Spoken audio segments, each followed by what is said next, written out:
नम्रपणे स्वीकार केलेला आहे. खरं म्हणजे कार्यकर्त्यांचा हा सन्मान आहे आणि म्हणून तळागाळामध्ये काम करणाऱ्या कार्यकर्त्याला मी समर्पित केलेलं आहे.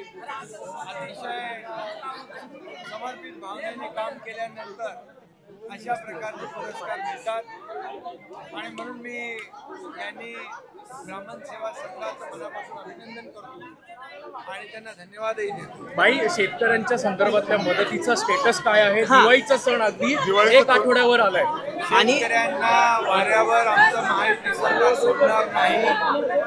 शेतकऱ्यांची दिवाळी काळी होऊ देणार नाही हे मी सांगितलं होतं आणि तो शब्द आम्ही पाळलेला आहे. मुख्यमंत्री स्वतः, मी, अजितदादा आम्ही निर्णय घेतला आणि 32,000 कोटीचं पॅकेज जाहीर केलं.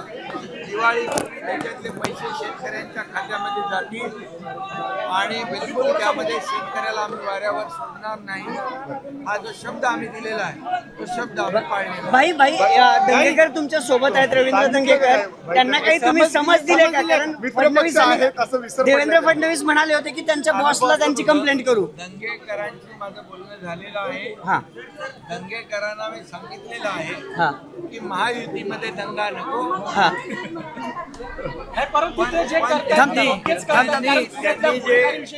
त्यांनी जे सांगितलं की पुण्यामध्ये कायदा सुव्यवस्था अबाधित राहिली पाहिजे, सर्वसामान्य गोरगरीब जनतेला कुठलाही त्रास होता कामा नये, पुण्यामध्ये मुली बाळी नागरिक निर्भयपणे त्यांना फिरता आलं पाहिजे, कायदा सुव्यवस्था राखली गेली पाहिजे आणि म्हणून मी एवढं सांगतो की गुन्हेगाराला क्षमा नाही.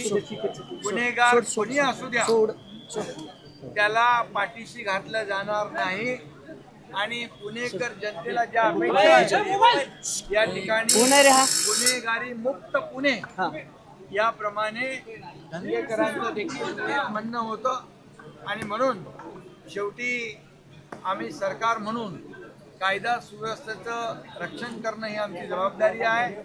सर्वसामान्य नागरिकाला कुठलाही भय वाटला कामा नये, भीती वाटता कामा नये, अशा प्रकारची अपेक्षा त्यांची आहे. म्हणून या ठिकाणी पोलीस आयुक्तांशी देखील माझी चर्चा झालेली आहे.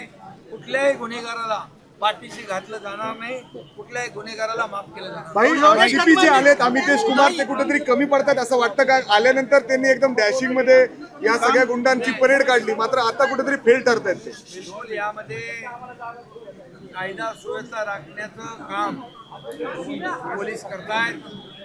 मुख्यमंत्र्यांकडे गृह खातं आहे आणि गृह विभाग पूर्णपणे सक्षमपणे या ठिकाणी जे गुंडागर्दी करतील, जे इथे बळाचा वापर करतील, लोकांना भयभीत करण्याचं काम करतील, त्यांच्यावर कडक कारवाई केली जाईल. कोणालाही सोडलं जाणार नाही.